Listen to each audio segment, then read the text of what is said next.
आसक्ति को मिटाने के लिए पदार्थों का स्वरूप से त्याग करना एक ये बाहरी साधन है कि हमें मीठा बहुत प्रिय है, मीठा आने ही न पावे, मीठा हटाओ। ये एक बाहरी साधन, वास्तविक साधन नहीं है। वास्तविक साधन है कि मीठा रखा हो और आपके अंदर रुचि न रह जाए। वास्तविक ये है। कब लगेगा? जब उससे ज्यादा मीठा कुछ लगने लगेगा, उससे ज्यादा कुछ मीठा लगेगा। तो सबसे मीठा है प्रभु का नाम। आप खूब नाम जप कीजिए, सच्ची मानिए एक दिन देखिएगा कि चाहे जितने मीठे पदार्थ रखे हो आपकी रुचि ही नहीं रहेगी, इच्छा ही नहीं रह जाएगी। ऐसे ही सारे इंद्रियों के भोग हैं। जब आपको प्रभु प्यारे लगने लगेंगे, प्रभु का सुख मिलने लगेगा, वो जब रस आने लगेगा तो ये सब फीका हो जाए। तो खास बात इधर ध्यान ना दे कि हमने ये छोड़ दिया, अब यही छोड़ना है। पकड़ने का ध्यान दो, छूटने का अपने आप होता रहेगा। ये हम अनुभव की बात कह रहे हैं आपको। छोड़ने के ध्यान में हमें बहुत घाटा होता है। जैसे हम सोच रहे हैं कि हमें ये मीठा छोड़ना है, तो चिंतन मीठा का हो रहा है, महत्व मीठा का है और रस मीठा का है। छोड़ना बहुत कठिन है। क्या करें? उस विषय को ही छोड़ दो। वो छूटे ना छूटे उससे छोड़ो, इधर पकड़ो। बहुत मीठा है, बहुत महिमामय है। और इधर जब पकड़ोगे ना तो उधर का चिंतन छूटेगा, उधर का चिंतन छूटेगा, इधर का रस बढ़ेगा, वो अपने आप छूट जाएगा। उसकी तुम चिंता मत करो। छोड़ने की चिंता में चिंतित मत हो, क्योंकि वो समय वर्तमान का नष्ट हो रहा है। जैसे आप किसी भी विषय के छोड़ने में बहुत चिंतित हो रहे हैं, तो उस विषय का महत्व है, उस विषय का चिंतन है, इसलिए बहुत कठिन होगा छोड़ना। क्या करें? बिल्कुल फ्री हो जाओ।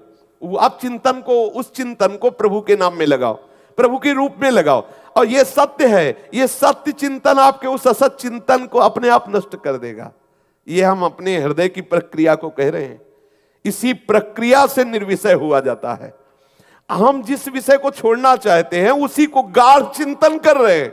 वर्तमान हम नष्ट कर रहे हो, सोच रहे हैं उस पर विजय प्राप्त कर लेंगे, असंभव। अगर उस विषय को छोड़ना है तो पहले उसे गौर करो और मुख्य चिंतन लाओ भगवदाकार वृत्ति करने के लिए। जे ही भगवत चिंतन में, जैसे हमें आगे कदम बढ़ाना है, हम आगे वाले कदम को सुदृढ़ता पूर्वक ना रखें और पीछे वाले को उठा दे तो क्या होगा? गिर जाएंगे।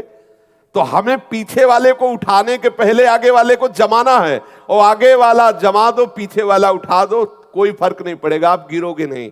आगे जमाना है नाम रूप लीलाधाम परमात्मा चिंतन में। इसकी परवाह न करो, एक झटके में पूरा विश्व का वैभव आपके हृदय से राग रहित कर देगा।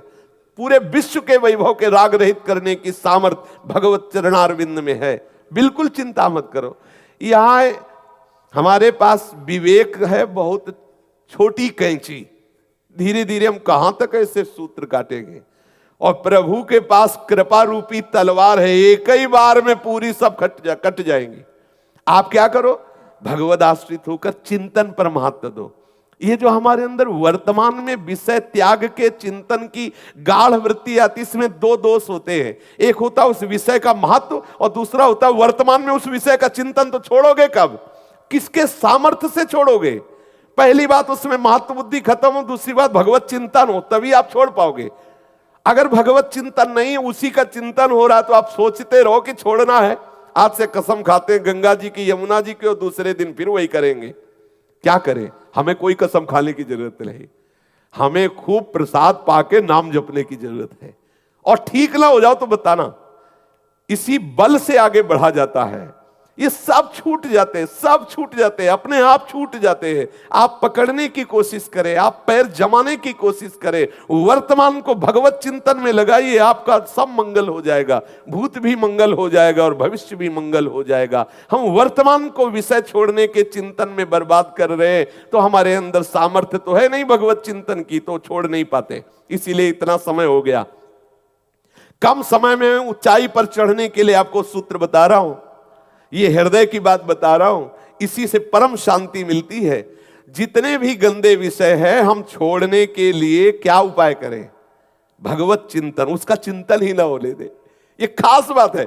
हमारे पास जो वर्तमान का ये मिनट है ना, हम इस मिनट में किशोरी जी के गोरे चरणों का चिंतन करते हैं।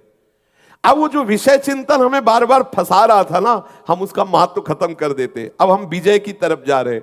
और हम उसका महत्व रखे हुए हैं कि अरे ये छूट जाए तो हम प्रेम रस में जाएं, उसका चिंतन, उसके छोड़ने का चिंतन, उसकी महत्व बुद्धि वर्तमान में तो किसी भी तरह से सही, द्वेषात्मक ही सही हो तो उसी विषय का चिंतन रहा है, नहीं छूट पाएगा। हमें भगवत चिंतन पर ध्यान देना है तो हम संग विवर्जिता रूपी स्थिति को प्राप्त कर लेंगे।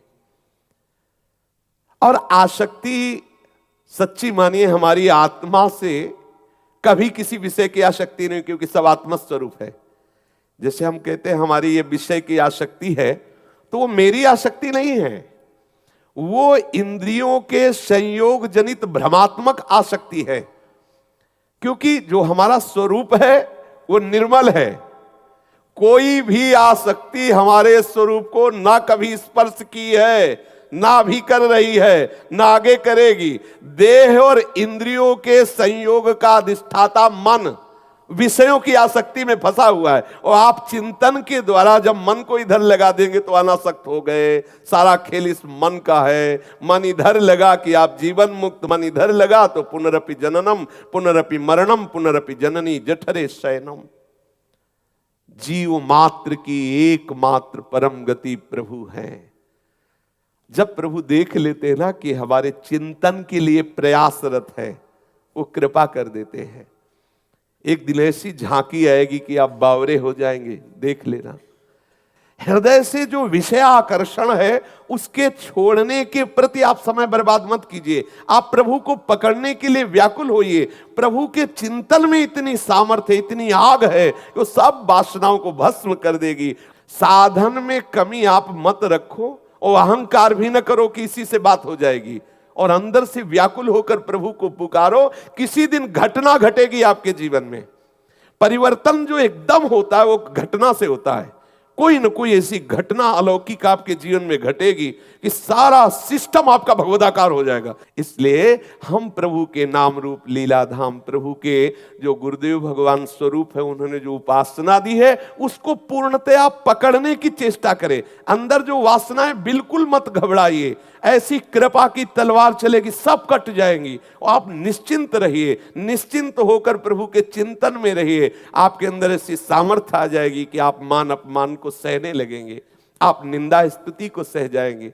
आपके जीवन में ऐसे ऐसे महापुरुषों का आगमन होगा कि आपका हृदय उस धरा का हो जाएगा। बाहर से नहीं, हो सकता है बाहर से आपको ना मिले, लेकिन आपके स्वप्न में, आपके ध्यान में ऐसे महापुरुष आएंगे जो आपको अपने समान बना लेंगे। इंतजार कीजिए। पर ईमानदार साधक के जीवन में यह बात होती है। अगर बेईमानी क्या है कि हम हैं भगवत मार्ग के पथिक और पोषण कर रहे हैं विषयों का, तो प्रभु देख रहे हैं, एक संतुष्ट है। हमारे प्रभु देख रहे हैं, संतुष्ट है खिलौनों में, तो खेलते रहो। और जब आप अंदर से विकल होंगे तो इतनी सामर्थ्य प्रभु में नहीं है कि तुम्हारी विकलता देखकर वो चुपचाप बने रहे, नहीं है। क्यों? एक मां चुप नहीं बैठती तो अनंत माताओं का दुलार लिए हुए मेरा प्रीतम वो कैसे चुप रह सकता है? अगर वो चुप है तो आपके किसी न किसी खेल को देख करके आप कहीं न कहीं किसी विषय सेवन में राजी है, इसलिए वो चुप है। जिस दिन आप समस्त विषयों से विरक्त होकर के हृदय से व्याकुल होकर पुकार उठोगे प्रभु, तो आप देख लेंगे प्रभु आपसे दूर नहीं है। एक मां भी तभी तक काम में लगी रहती जब तक बच्चा खिलौनों से खेल करके, ऊब करके और रोना शुरू नहीं कर दे। जहां रोना शुरू किया उसे भाग के आना पड़ता है। ऐसे ही मेरे प्रभु रुदु सुस्वरम राजन, कृष्ण दर्शन लालसा तो तासा मावीर भूत छोरी समय मान मुखाम मुजा पीतांबर धरा सृगवी साक्षात मनमथ था। अपने लिए कठिनता लग रही है, प्रभु के लिए कठिनता नहीं है। हम प्रभु के चरणों का आश्रय लेकर आज के सत्संग का सार विषय, हम विषय छोड़ने के चिंतन में ना फंसे, हम प्रभु को प्राप्त करने के चिंतन में, अखंड स्मृति के उसमें हम जोर दें, तो वो अपने आप जब हमारे स्मरण में प्रभु रहेंगे तो सब विस्मृत हो जाएगा। और अगर कुछ बचेगा भी तो कृपा सिंधु की कृपा से सब मिट जाएगा। करऊं सद्य ते साधु समाना, मैं उसे संत बनाऊंगा। जिसे प्रभु संत बना दे फिर कौन उसे बिगाड़ सकता है। भगवदाश्रित होकर निरंतर चिंतन परायण रहो। कोई भी परिस्थिति आपके चिंतन को ना रोक सके, इतने मजबूत बनो। चाहे कोई निंदा करे, चाहे कोई हमारी बड़ाई करे, चाहे कोई हमारा अपमान करे, चाहे कोई हमें सम्मान दे, हमें दोनों स्थिति में सावधान रहना है कि भगवद स्मरण ना छूटने पाए। फिर आप देख लो आप कितनी स्थिति में पहुंचते हैं, कौन सी भूमिका में पहुंचते हैं। जो भी महापुरुष आए हैं ऊंचाई पे, वो इसी स्थिति से आए। इसलिए हम सावधान रहें, अपने साथ धोखेबाजी न करें, हम सच्चे बने। हम दुष्ट हैं, नीच हैं, कामी हैं, क्रोधी हैं, प्रभु देख लो आपके हैं, आप महात्मा बन जाओगे। अपिचेस्तु दुराचारो, और प्रभु कह रहे क्षिप्रम भवति धर्मात्मा, उसे शीघ्र ही मैं धर्मात्मा बना दूंगा। इनके आश्रित हो जाओ, इनका चिंतन करो। इनके आश्रित होने में जो सुख है वो किसी और में सुख नहीं है, और आश्रय में नहीं। विश्वास मान लीजिए, बहुत कीमती मनुष्य जन्म और बहुत महिमामय पद प्रभु का आश्रय, प्रभु के निरंतर चिंतन की वृत्ति रखना। शेष चर्चा आगे। श्री राधा वल्लभ लाल की।